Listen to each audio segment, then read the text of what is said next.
Assalomu alaykum do'stlar. Top Legend YouTube kanaliga xush kelibsizlar.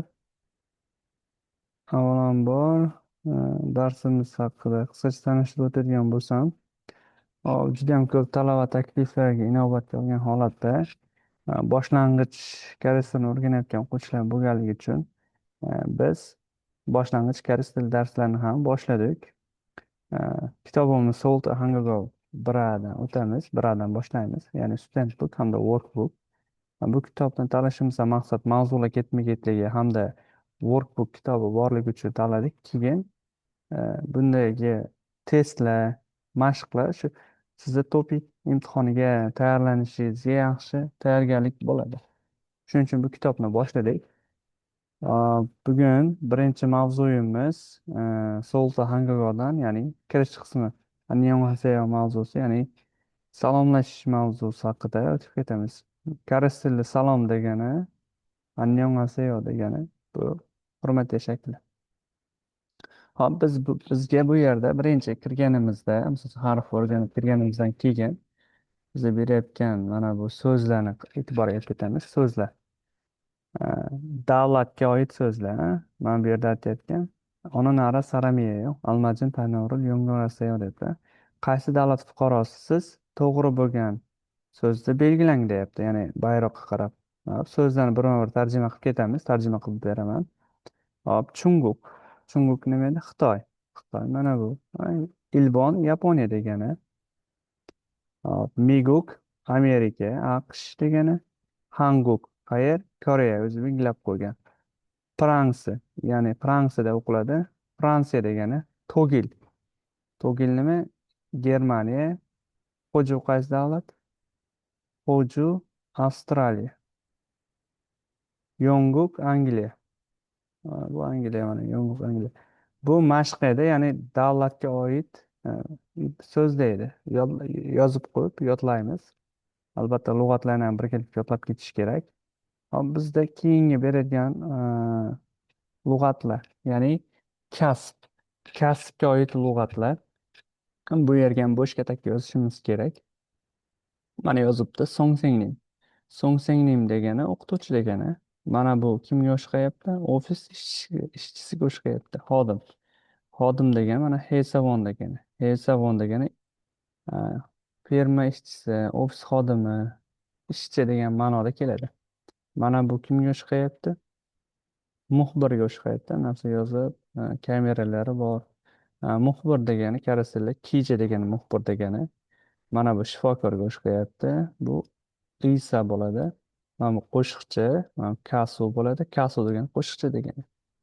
Mana bu kim? O'quvchi talaba. Hakseng degani o'quvchi talaba degani. Kunin nima bo'ladi? Mana bu oxiridagi kunin harbiy ma'nosi keladi. Harbiy. Eng oxirgisi mana bu oshpaz. Yorisa degani oshpaz degani. Bu yerda biz faqat mashqni bajaribgina qolmasdan lug'atlarni yozib yodlab ketishimiz kerak. Ya'ni so'z boyligi kerak. Birinchi tilni ustuni so'z boyligi turadi. Bu yerda davlat nomlari, pastda kasb nomlarini o'rgandik. Ikkinchi bo'limga o'tadigan bo'lsak, ikkinchi betda bizda insamal turibdi. Insamal degani nima degani? Insamal bu koreys tilida salomlashish qanday bo'ladi? Salomlashish haqida o'rganib ketamiz. Hop, e'tibor beramiz. Mana bu yerda audio turibdi, track on turibdi. Maslahat beraman. Kitob o'qiyotganingizda albatta audiosini qo'yib, kerak bo'lsa 10 marta eshitib, ana shu audioda aytganidek siz ham talaffuzini to'g'rilab o'rganib ketishga maslahat beraman. Audioni ishlatamiz. Audiolarni qayerdan topaman deydigan bo'lsangiz, YouTube kanalimizni tanishtiruv qismiga o'tsangiz, Telegram kanalimizning linki bor. Telegram kanalimizga Solta Hangugo 1 workbook hamda student book kitob PDFlari hamda audiolarga tashlab qo'yaman. 10-chi audio turibdi. Audioni ochganimizdan keyin zip fayl bo'ladi. Track on deb yozib qo'yadi. Ana shuni eshitib, orqamga keyin takrorlashni maslahat beraman. Albatta audiosi bilan eshitishimiz shart. Track on. Hop. Annyeonghaseyo deyapti. Annyeonghaseyo degani nima degani? Salom degani. Ya'ni koreys bilan salomlashish. Misol inglizda hello deydi. Ana shu singari. Ya'ni hurmatli shakl. Bizda endi assalomu alaykum deydi. Annyeonghaseyo salom deyapti. Annyeonghaseyo degani salom degani birinchi ma'nosida. Annyeonghaseyo degani xayr degandan ma'noga keladi. Misol uchun salomlashayotganda ham annyeonghaseyo, xayrlashayotganda ham annyeonghaseyo deb turib xayrlashadi ham. Salom hamda xayr ma'nosida keladi. Hop ikkinchi salomlashtiruvga mannaso pangavoyo debdi. Ya'ni mannaso pangavoyo degani tanishganimdan xursandman degani. Pangavoyo degani xursandman o'zi. Pangavoyo xursandman, tanishgandan xursandman bo'lsa mannaso pangavoyo bo'ladi. Tushunarli? Hop, tushunarli bo'lsa, e, mana bu yerda misol turibdi. Mannaso pangavoyo. Nima deyapti? Tanishgandan xursandman, bu ham tanishgandan xursandman debdi. Pangavoyo, mannaso pangavoyo. Xursandman, tanishgandan xursandman. Shu xuddi hozirgi o'tgan gapimiz. Keyingisi xayrlashish haqida. Misol uchun, mana bu uy egasi nima deyapti? Yaxshi qoling deyapti. Karasida yaxshi qoling degani hurmatiy shaklda. Annyeongni keseyo. Annyeongni keseyo. Endi talaffuzga e'tibor beramiz, qarab turamiz. Mana bu yerda x turibdi-yu. Koreys tilida gap o'rtasida h kesi unchalik kuchli talaffuz qilinmaydi. Masalan, annyeong hi bo'lmaydida. H talaffuzi judayam yakada deydi, ya'ni zaifroq talaffuz qilinadi, pastroq. Annyeonghi, annyeonghi keseyo. Keyingi qoidamiz mana. K harfi bilan Y harfi keladi-yu. Mana Y harfi. Mana shuni talaffuzi K bo'ladi. Talaffuzi E deb o'qiladi. Hm? Deb talaffuz qilinmaydi. K deb talaffuz qilinadi. Annyeongni keseyo. Annyeongni keseyo. Annyeongni kaseyo debdi. Annyeongni keseyo degani yaxshi qoling degani. Mana bu uy egasi bunga nima deydi? Yaxshi boring deydi. Annyeongni kaseyo degani yaxshi boring degan. Bu hurmatiy shaklda. Juda ham adabiy hamda hurmatiy shaklda ishlatiladi. Hop, bizda yaxshi boring degani endi kundalik hayotda ko'p ishlatiladigan mana bu. Chalgayo yozib olamiz. Chalgayo yaxshi boring degani. Endi kundalik hayotda ko'p ishlatamiz. Mana bu adabiy kitobiy shaklda. Chalgayo yaxshi boring degan. Shunaqa ma'noda yozib olamiz. Har bitta aytayotgan narsalarimni yozishga o'rganamiz. O'qish birinchi biz tilni o'rganishdan oldin ham qanday o'qishni ham o'rganishimiz kerakda. Ya'ni qaysi tartibda o'qib ketishimiz kerak. Nima narsa o'rganyapsizmi, hammasini yozib boring. Yaxshi, shunda yaxshi esda qoladi. Hop, mana bu yerda hozirgi aytgan misollarimiz mashq qilib yodlab qo'yamiz. Hop, so'zlardan shu, mana bu yerda lug'at berib ketgan, mana bu pastda hozirgi o'tgan lug'atimiz. Ya'ni annyeonghaseyo salom, mannaso pangoya, tanishganda xursandman, annyeongga kelsa yaxshi qoling, annyeongga kelsa yaxshi boring. Hop, ingliz tilini bilganlar uchun yaxshi. Mana bu yerda inglizchasini ham berib ketgan. Mana hello, nice to meet you, goodbye. Shunaqa ma'nosida ingliz tilida ham berib ketgan. Lug'atlarni umuman qoldirmasligimiz kerak. Lug'atlarni hammasini yozib ketishimiz shart. Yodlab. Hop, endi bizda koreys tilida birinchi kirish qismida grammatikalar. Kirish qismida grammatikadan o'tishdan oldin man bir narsani tushuntirib o'tmoqchiman. Mana shu narsa butun koreys tilini yakunlaguningizcha shu qoida amal qiladi. Hop, bizda mana bu yerda na belgi turibdi, ikkita na belgi. Bu nimani ma'noni anglatadi? Birinchi o'shani o'rganib olamiz mana. Bizda ona tilimizda so'z turkumlari bor. So'z turkumlari nima? Ot, sifat, fe'l, eng hamma biladigan ot, sifat, fe'l. Keyin ravishlar bor. Keyin egalik qo'shimchalar va boshqa turli qo'shimchalar bor. Lekin koreys tili grammatikalarda odatda ko'pincha ot, sifat, fe'l grammatikalar bo'linadi. Ot ot so'z turkumi degan nima aytamiz? Ot so'z turkumi jonli va jonsiz narsalar va hamda kim, nima va qayer so'rog'iga javob beruvchi so'zlar bu ot so'z turkumiga kiradi. Sifat so'z turkumi bu qanday va qanaqa, ya'ni holatni ifodalovchi so'zlar bu sifat so'z turkumlar bo'ladi. Fe'li bo'lsa harakat, ya'ni harakatni ifodalaydi. Ya'ni nima qilyapti, nima qilmoqchi, ya'ni bu harakat fe'li, ya'ni fe'lga bog'lanadi. Hop, Mana bu yerda n harfi nimani bildiradi? Bizda mana bu n degani ingliz tilida olinganda bu kitob inglizcha yozilgan. Ham karuscha, keyin uni inglizchada tushuntirgan. O'shaning uchun n ingliz tilida biladigan noun degani, noun bu ot degani. Shuni bilib olamiz. Ertaga na keladigan bo'lsa, bu ot so'z turkumiga qo'shilarkan degan ma'no bo'lishi kerak. Men har safar aytib o'tmayman, boshida aytyapman. Keyingisi bizda e harfi ham keladi. E harfi bu, degani bu ingliz tilida adjective degani. Adjective bu nima degani? Sifat degani. Sifat so'z turkumi. Sifat. Keyin v harfi keladi, katta vda. Katta v. Bu nima degani? Ingliz tilida verb deyiladi. Ya'ni verb bu o'zbek tilida nima bo'ladi? Fe'l degani. Ya'ni kesim. Fe'l yoki kesim. Ee, Mana shu harflardan bosh harfni ifodalaydi. Bu haqida qisqacha tanishib o'tdik. Ona tilimizdagi so'z turkumlari haqida tanishib o'tdik. Koreys tilini yana o'rganish oson tomonlaridan ona tili grammatikaimizga juda yam o'xshash. Chunki koreys tili hamda ona til o'zbek tili bitta tillar oilasiga mansub bo'lganligi uchun gap tuzilish strukturasi bor. Bir xil. Misol uchun bizda birinchi nima keladi? Ega keladi. Egadan keyin nima keladi? Undan keyin kesim, to'ldiruvchi, keyin fe'l keladi. Misol uchun ingliz tilida birinchi ega kelsa, keyin fe'l, keyin to'ldiruvchi va hokazo unga qarab holatga qarab o'zgaradi. Lekin o'zbek tilimizda sal boshqacharoq fe'l yoki ya'ni gap oxirida keladi. Koreys tilida ham xuddi shunaqa, ya'ni gap tuzilish strukturasi o'zbek tili bilan deyarli bir xil. Bitta ikkita istisno tomonlari bor va ularni dars davomida ko'rib ketamiz. Hop, grammatikamizni boshlaymiz. Hop, aytib o'taman, yana mana track 11 turibdi. Mana bu matnni o'qib beradida. Audioni eshitishi juda ham kuchli tavsiya etiladi. Audiosiz ish bitmaydi. Ya'ni talaffuzingizni to'g'ri chiqarayotganingiz, noto'g'ri chiqarayotganingizni bilmaysiz. Hop, bizda birinchi mana bu n turibdi, keyin yana n turibdi. N hamda n.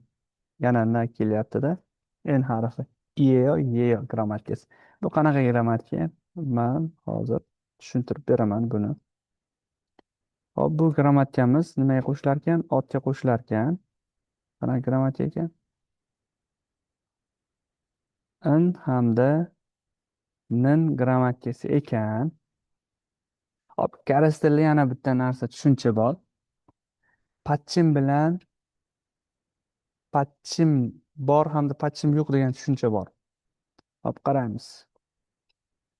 Siz harf o'rgangansiz, bir ikkita so'zlarni bilasiz. Dars avvalida biz nima qildik? Lug'at keldi, to'g'rimi?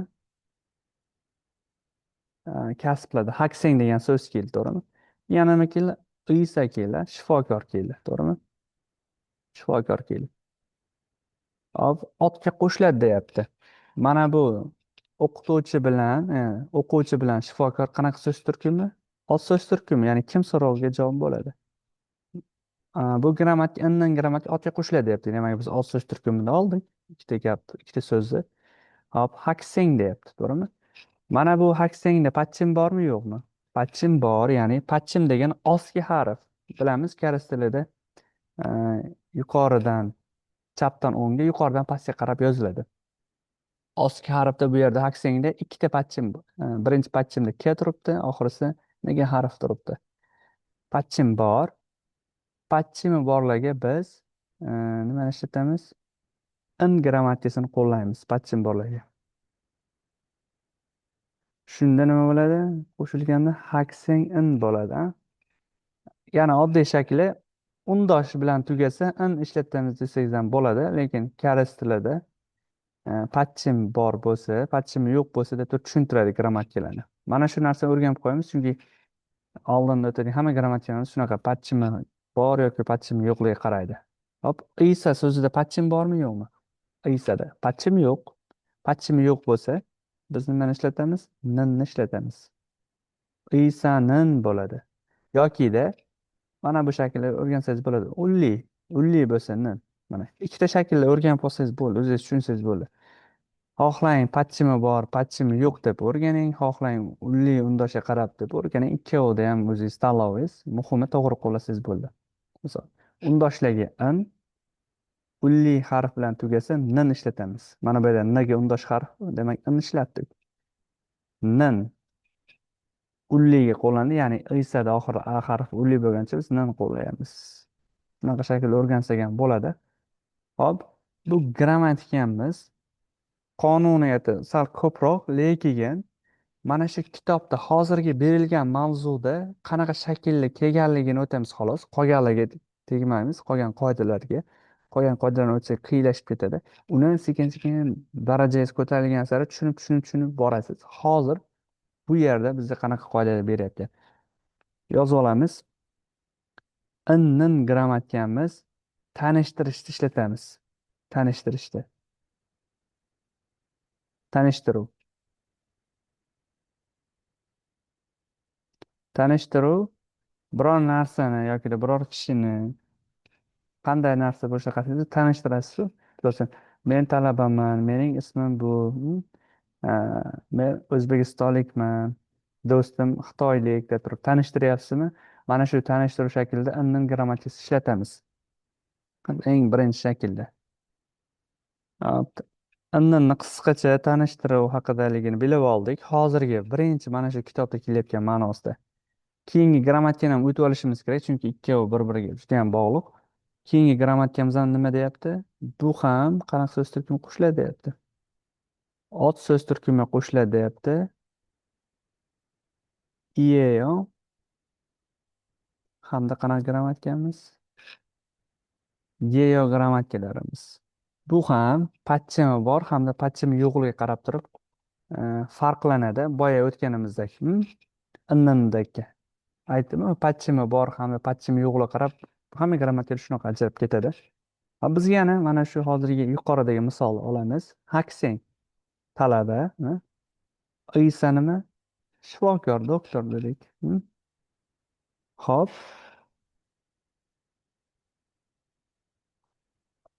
Isa shifokor dedik. Haksengda patchim bor, ya'ni undosh. Biz patchimi bor yoki undosh harflilarga nima qo'llaymiz? Iyeyo ishlatamiz. Hakseng iyeyo bo'ladi. Isada patchimi yo'q hamda unli harf. Bunda nima bo'ladi? Isa yeyo bo'ladi. Isa yeyo bo'ladi. Hop. Endi bu qanaqa grammatika deydigan bo'lsak, iyeyo qanaqa grammatika deydigan bo'lsak, o'zbek tilida o'zbek tiliga ozgina izlanib ketamiz. Darak gap hamda so'rov gap tushunchalari bor. Misol uchun biz kundalik hayotda buni ishlatmaymiz. Misol uchun deylik, men talabadirman. Men talabadirman deyapsiz. Ya'ni oxirida men qo'shimchasi bor. Yokida siz o'quvchimisiz? Siz o'quvchimisiz? Ya'ni so'rov shaklida o'quvchimisiz deb so'rayapsiz. Yokida siz xitoylikmisiz yoki koreyalikmisiz deyapsiz, to'g'rimi? Ha, men koreyalikman. Ha, men o'zbekistonlikman deyapsiz, to'g'rimi? Ham so'rov beryapsiz, ham javob beryapsiz, to'g'rimi? Darak hamda so'rov gaplar ishlatyapsiz. Mana shunda gap oxiri nima bilan tugayapti? Qanaqa so'z turkumi bilan tugayapti? Siz qayerliksiz? Qayer demak ot. Hm? Men o'zbekistonlikman. O'zbekistonlik bu qanaqa so'z turkumi? Ot. Bu ruchkami deysizmi? Ruchka qanaqa so'z turkumi? Ot. Bu kitobmi? Ha, bu kitob, ha, bu ruchka. Demak, hammasini gap oxiri nima bilan tugayapti? Ot bilan tugayapti. Ya'ni gapingizni oxiri ot bilan tugasa, u ikkita tur yo so'roq yo darak bo'ladi. Boshqa narsa bo'lmaydi.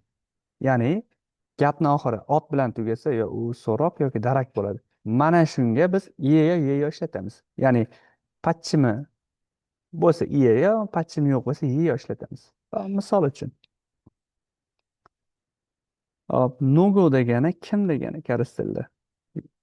Hamma o'tayotgan so'zlar, aytayotgan so'zlarni yozib ketamiz. Nugu unli bo'lganligi uchun bizda nima bo'ladi? Yeyo ishlatamiz.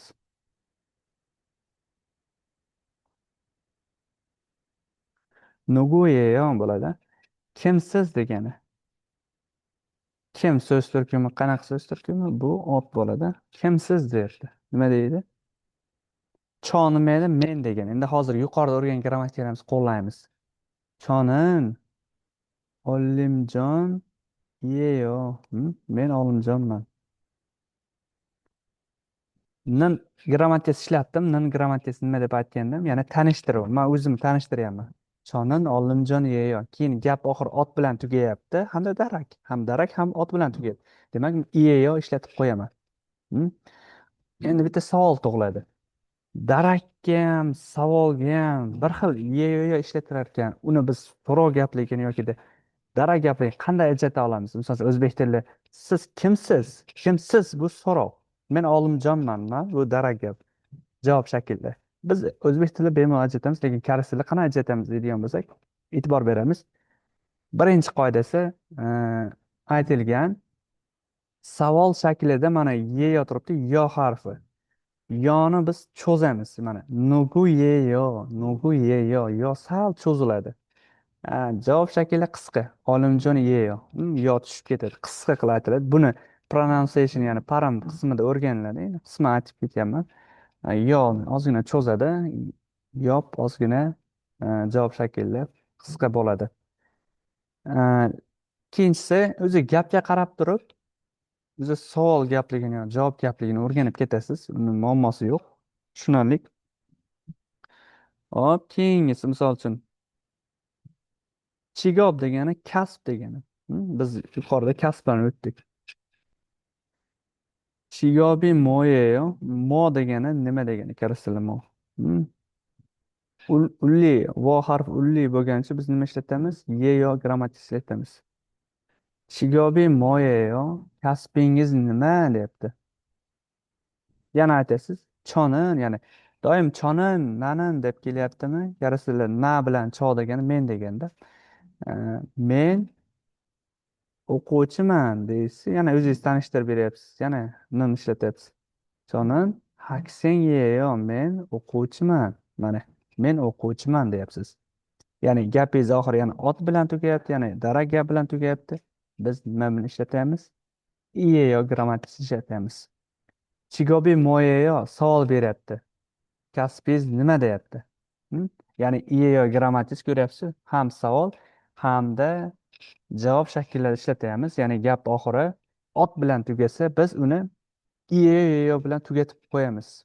Tugatmasangiz, u oddiy so'z bo'ladi. Hmm? Misol uchun, qarang. Hakseng bo'lsa oddiy so'z, o'quvchi degani.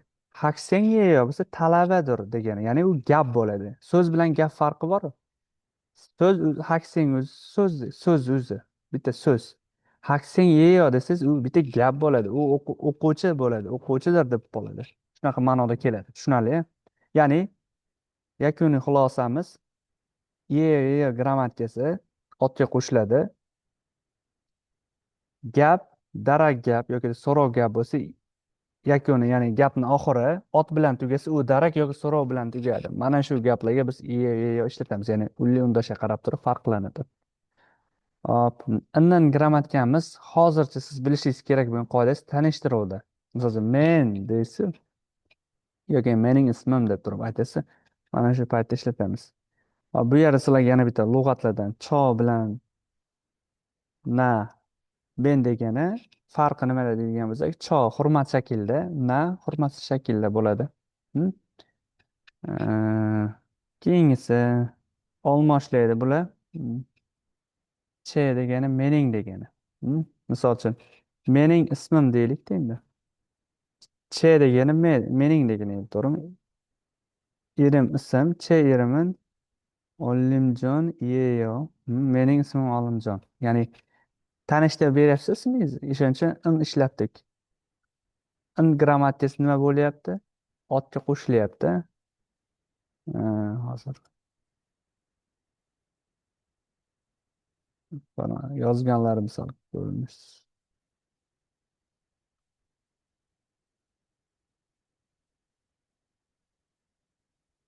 Mana shu yerda. Hop, mana. Mana bu in grammatikamiz ot so'z turkumi bo'lganligi uchun biz irimga qo'shyapmiz. Hop, tushunarli misollarimiz ham o'chib ketdi. Hop, Hech qisi yo'q. Mana bu yerda misolga yuzlanamiz. Hop, endi mana o'qiymiz. Chonin Yujiniyeyo, men Yujinman deb mana tanishtiryapti mana. Nin grammatikamiz kelgan. Cho degani men deb aytdik. Nin ullikka qo'shilyapti. Iyeyo nimaga qo'shilyapti? Undoshga qo'shilyapti. Tushunarli mana bu. Mana otga qo'shilishi, keyin yana otga qo'shilishi. Mana bu audioni albatta eshitamiz. Keyingisi misollarni qaraymiz. Mana bu yerdan tushuntirib bo'lgan. Mana pachchimi yo'q bo'lsa deyapti, x deyapti. Ya'ni pachchimi yo'q bo'lsa nin ishlatasan deyapti. Pachchimi bo'lsa deyapti, nin ishlatasiz deyapti. Mana bunda ham yeyo yeyoda mana. Pachchimi yo'q bo'lsa yeyo, pachchimi bor bo'lsa yeyo ishlatasiz deyapti. Hozir aytgan narsalarimiz bor beramiz. Chonin Yujin yeyo, men Yujinman debdim. Tanishtirib beryapti. Stibbinin miyuk saramiyeyo. Stibbin amerikalik, Amerika fuqarosi deyapti. Tushunarli? Tanishtirib beryapti. Shuning uchun indan ishlatyapmiz. Keyin gap oxiri ot bilan tugayapti. O'shaning uchun biz yeyo bilan yakunlaymiz. Keyingisi. Chonin nana yeyo, men nanaman. Endi bu ullilik, ya'ni pachim yo'qlarga yeyo ishlatilyapti. Keyingisi. Stibbinin haksing yeyo. Stibbin o'quvchi. Stibbin o'quvchi deyapti. Bu ham tanishtirib beryapti. Shuning uchun indan ishlatyapmiz. Xiaomingshining chunguq saramiyeyo. Xiaomingshi xitoylikmi? Xitoy fuqarosimi deyapti. Savol beryapti. Hmm? Aytib o'tdik, gapimiz oxiri ot bilan tugasa yo so'roq yoki darak bo'ladi. Nima deyapti keyingisi? Ne, chonin chunguq saramiyeyo. Ha, men xitoylikman deyapti. Ya'ni gap oxiri ot bilan tugadi, yana darak bilan. Iyo ishlatib qo'yamiz. Ne degani koreys tilida ha degani. Buni yozib, lug'atlarimiz yozib ketamiz. Hop. Bizda mana bu yerda mashq turibdi. Nima deyapti? Mashqda kirimil pogo, pogo vakachi yagi bo'lsa degani rasmni ko'rib namunada gaplashib ko'ring deyapti. Endi bizda gaplashish uchun mashqlar. Hop, qarang namuna. Nana, chunguq saram, hakseng turibdi. Bu yerda faqat so'zlar turibdi. Biz uni gapga tuzishimiz kerak. O'rgangan grammatikamizni qo'llab. Hop, qarang. Nana turibdi. Chonin nana yeyo. Hop, men nanaman. Mana bu nana ketdi. Chunguq saram turibdi. Keyin nima deyapti? Nanashining chunguq saram yeyo. Nanashi xitoylikmisiz deyapti. Hmm? Keyin nima deyapti? Ne, chonim chunguq saram yeyo. Hakseng yeyo. Ham men xitoylikman hamda talabaman deyapti. Mana bu chunguq saram bilan hakseng ketdi. Mana xuddi mana shu namunadek siz ham mana bu yerda 5 ta turgan rasmga gap tuzasiz hamda 6-si o'zingizga bo'ladi. Misol uchun mana buni bitta qo'llab beraman sizlar uchun. Hop, mana bu chonim nanayeyo deydik. Mana bu nima deysiz? Chonim Steven iyeyo. Ya'ni Steven iyeyo qo'llaysiz. Chunki patchim borda. Nima bo'lgan? Undosh bo'lgancha iyeyo qo'llaysiz. Chonim Steven iyeyo. Men Stevenman bo'ladi. Yana savol berasiz. Bir kishi savol beradida. Steven Shinin miguk saramiyeyo. Steven Shi amerikalikmi deydi. Keyin aytasiz siz ne? Chonim miguk saramiyeyo. Hakseng yeyo deb javob berasiz. Mana o'zi sekin maragi, ya'ni gaplashishingizni sekin o'stirishni boshlaydi, ya'ni tushunarli.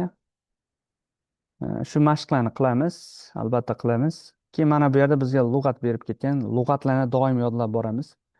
Cho degani men degani, she degani ismga qo'shiladigan hurmat shakl, ne degani ha degani, chubu degani housewife deb o'tdi, ya'ni uy bekasi degani. Hop, bu yerda she haqida qisqacha aytib ketamiz. Koreys tilida ismlarga she qo'shimchasi, ya'ni hurmat ma'nosida. Ingliz tilida mister hamda missis deydi. Shunaqa shaklda. Misol uchun Olimjon she. Olimjon she deb turib ismga she qo'shib hurmatda, endi misol uchun. Ha? Misol uchun Begzod she, Begzod she, ha? Begzod she deb turib. Begzod shini onil mohiya deb turib. Bugun nima qilasiz deb turib. Yoki Umid she, ha? Ismga qo'shamiz. Umid she. Ismga qo'shiladigan she hurmatiy shakl. Misol uchun janob va xonim deydi, shunga o'xshagan narsa. Hop, bizda qanday ketyapmiz? Biz birinchi nima qildik? So'zlar, ya'ni lug'atlarni yodladik birinchi. Keyin koreys tili salomlashish, e, ishlatiladigan iboralarni o'rgandik. Keyin biz grammatika o'rgandik hamda grammatikaga oid mashqlarni qildik. Endi bizda mana bu hammasini qorishmasi, ya'ni maragi bir turibdi. Yana ta'kidlab o'taman, audioni eshitish tavsiya etiladi, albatta eshitiladi, audiosiz ish bitmaydi. Ya'ni quloqni o'rgatish kerak, ya'ni qanday talaffuz qilishini hamda gapirishni ham o'rganish kerak. Track 12 turibdi, ya'ni 12 audioni nima qilishimiz kerak biz? Eshitishimiz zarur. Man bu yerda hozir audio qo'ymayman. Siz uyda o'zingiz eshitasiz. Audioni shu Telegram kanalimizda topishingiz mumkin. Kitobni PDFini ham Telegram kanalimizda topasiz. Hop. Nima deyapti? Mana bu yerda man o'zim o'qib beraman. Annyeonghaseyo, 저는 나나예요. Salom, men nanaman deyapti. 안녕하세요, 저는 마이클이에요. Salom, men Maykilman deyapti. Nana nima deyapti? Mannaso 반가워요, Maykil 씨. Tanishganimdan xursandman, Maykil deyapti. 반가워요. Nana 씨는 어느 나라 사람이에요? xursandman. Nana 씨 qaysi davlatdansiz? Qayerliksiz deyapti. 저는 중국 사람이에요. Men xitoylikman deyapti. Mana hozirgi o'rgangan so'z hamda iboralarimiz hamda grammatikalarimiz hammasi ishlagan mana. Innin, yeyo, iyeyo hamma grammatikalarimiz ishlagan. Faqatgina shularni mashq qilsak bo'ldi. Bu audio dialog eshitish uchun siz albatta so'zlarni yodlagan bo'lishingiz kerak, grammatikani tushungan bo'lishingiz kerak. Hop, hozir darsimiz ikki qismga bo'lamiz. Bu birinchi qism edi. Ikkinchi qismda alohida o'tamiz. Hozir birinchi qism darsimiz yakunlandi. Keyin yana bir narsa tushuntirib o'tib ketaman. Bu kitobni workbook shakli bor. Workbook degan nima degani? Ya'ni uyga vazifa ishlash kitob deb tushunsangiz bo'ladi. Siz o'rgangan, misol uchun, hozir grammatika o'rgandingiz, boshda so'z hamda iboralar o'rgandingiz, keyin mana shularni yozish mashqini qilish kerak. Siz alohida daftar tutib, deylikda, shunga gap tuzsangiz ham yaxshi. Agar gap tuza olmaydigan ernayuvchilar uchun bitta kitob bor. Ya'ni bu workbook kitobida shu o'rgangan narsalaringizni mashqini qilasiz. Hop, bizda mana bu, mana. Birinchi mavzuga qaytamiz. Workbookda e'tibor bersak, hozir gap boshida, ya'ni darsimiz boshida davlatlar nomini o'rgandik. Mana bu yerda mashq turibdi, ya'ni xaritaga belgilab qo'ygan davlat nomini kirgizasiz. Mana o'zi birinchi namuna bergan Miguk deb. Keyingisi Almajin ko'rimil yo'ng'irasiya. To'g'ri bo'lgan rasmni belgilang deyapti. Misol uchun mana Irim, Kamal, kasbi nima ekan chigopi? Yurist ekan. Bu yerda qaysi yurist? Mana bu. Belgilab qo'yasiz. Tushunarli. Qolgani o'zingizga mashq. Ya'ni bu biz kasblar haqida o'rgandik darsimiz boshida. Shu kasblarni yodlagandan keyin qilinadigan mashqlar. Keyingi uchinchi mashqda mana innin grammatikasini o'rgangandik. Mana bu mashqqa tegmay turar ekanmiz, chunki bu ikkinchi o'tadigan mavzuyimizdagi mashq ekan. Bu imnida grammatikasi ekan. Bu mavzu, bu betga tegmay turamiz. Hop, biz dars boshida salomlashib o'tgandik. To'g'ri, mana bu yerga katakka mos keladigan salomlash gaplarni yozamiz. Biz o'tdik dars boshida, shuni yozishimiz kerak. Misol uchun mana bu yerda nima o'tishadi? Nyongaseyo bo'ladi. Ya'ni katak yozamiz. Ikkinchi mashq nima deyapti? Kirimil pogo hangumonlo insaya bo'lsayo.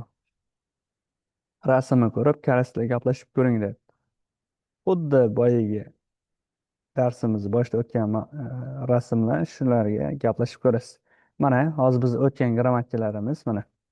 Innin hamda iye grammatikalari shunga oid mashqlar mana. Pozitiv namuna mana. Choga nima qo'yilyapti? Nin qo'yilyapti. Chonin to'gir saramiyeyo. Men nima bo'lyapti? Germaniyalikman bo'ladi. Men birinchi mashq beraman. Misol uchun nanaga nima tushadi? In tushadimi, nin tushadimi? Bu yerga nin tushadi. Chunki biz nanada patchim yo'q, ya'ni ulli bo'lgani uchun nin ishlatamiz. Qolgani o'zi sizlarga mashq. Workbook kitobini albatta chiqarib mashqlarni qilib boring. Keyingi mashqimiz yeyo hamda yeyo grammatikasiga oid mashqlar. Kelliga yeyo tushyapti. Nima uchun yeyo tushyapti? Kellida patchim yo'q. Ulli bo'lgani uchun yeyo tushadi. Ikkinchi mashqqa beraman. Nanada patchim yo'q. Ulli bo'lganligi uchun biz nima qo'llaymiz? Albatta yeyo qo'llaymiz. Nana yeyo bo'ladi. Qolgan mashqlar sizlar uchun. Hop, keyingi endi sal qiyinlashadi. Ya'ni gap tuzish kerak. o'tilgan grammatika hamda so'zlar orqali gapirishimiz kerak. Mana bu yerda e'tibor bering. Mariko turibdi, keyin Ilbon Saram turibdi. Oddiy so'zlar. Mana bu yerda gap tuzgan. Marikoning Ilbon Saramiyeyo, ya'ni Mariko yaponiyalik deyapti. Hozirgi o'tgan grammatikamiz qo'llagan. Birinchi mashq qilib beraman hozir. Birinchi mashqni turibdi, Nikol turibdi, keyin Songsenin turibdi, to'g'rimi? Yozamiz. Nima deymiz? Nikolga in tushadi, ya'ni patishim bo'lgani uchun Nikorin nima bo'ladi? Son sengnim yeyo bo'ladi. Son sengnim yeyo qo'llaymiz, chunki patishim bor, undosh bo'lgani uchun biz yeyo grammatik ishlatamiz. Mana Nikorin son sengnim yeyo Nikol o'qituvchi. Qolgan mashqlar ham xuddi sizga bajarasiz. Hop, mana bu yerda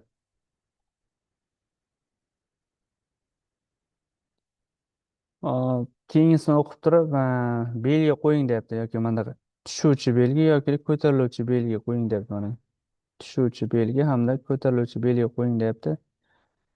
Bu nima degani? Boya aytib o'tganimdek, nima deydi? Iyeyo yeyoni cho'zish haqida mashqga o'xshayapti. Ya'ni biz aytgandek, so'rov shaklida nima qilamiz? Yoni mana bu turibdi, yoni cho'zamiz degan, to'g'rimi? Chunguk saramyeyo deyapti. Xitoylikmisiz deyapti. Hmm? Xitoylikmisiz deyapti. Shuning uchun talaffuz cho'ziladi. Ne chunguk saramyeyo. Ha, xitoylikman. Javob berishda qisqa bo'ladi. Shuning uchun yo, mana bu yo, bundoq shakli bor. Qisqartiriladi. Qisqa javob beriladi. O'zi cho'zilmaydi. Shunaqa aytyapti. Hop, qolgan mashqlarimiz ikkinchi darsimizga oid ekan. Siz faqat mana shu betgacha qilsangiz bo'ldi. Qolgan mashqlarimizni kelasi darsda o'tib turib keyin qilamiz. Kitobni qo'llanish tartibini aytib o'tadigan bo'lsam, birinchi biz lug'atini yodlaymiz. Lug'atini yodlamasak, biz o'tayotgan grammatikalarimizni yokida matnlarimizni tushunmaymiz. Birinchi lug'at yodlaymiz, keyin kitobda keladigan grammatikalarni o'rganamiz, keyin mashqlarni qilamiz. Keyin student book oxirida o'zini alohida test mashqlari bor. Keyin mana shu student bookga hamma mashqlarni, grammatik so'zlarni, hamma narsani o'rganib bo'lgandan so'ng workbookni ochib turib workbookni o'rganamiz. Tushunarli? Keyin har bir o'tayotgan mavzuyimizni yozib boring, mashqlarni yozib boring, yangi chiqayotgan lug'at so'zlarni yozib boring, qanaqadir ma'lumot o'rgandingizmi, yozib boring, o'rganing. Shular qolgan narsalarni keyingi masala mana audio turibdi. Audioni albatta eshitinglar.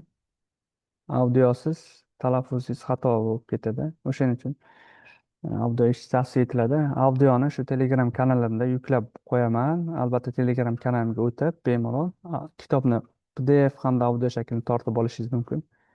Hop, bugungi darsimiz shu yergacha edi. Yangi koreys tili o'qishni boshlaganlar uchun omad. O'ylagan maqsadlaringizga yeting. Keyingi darslarda ko'rishgungacha xayr. Do'stlaringizga ham kanal linkini ulashib qo'ying.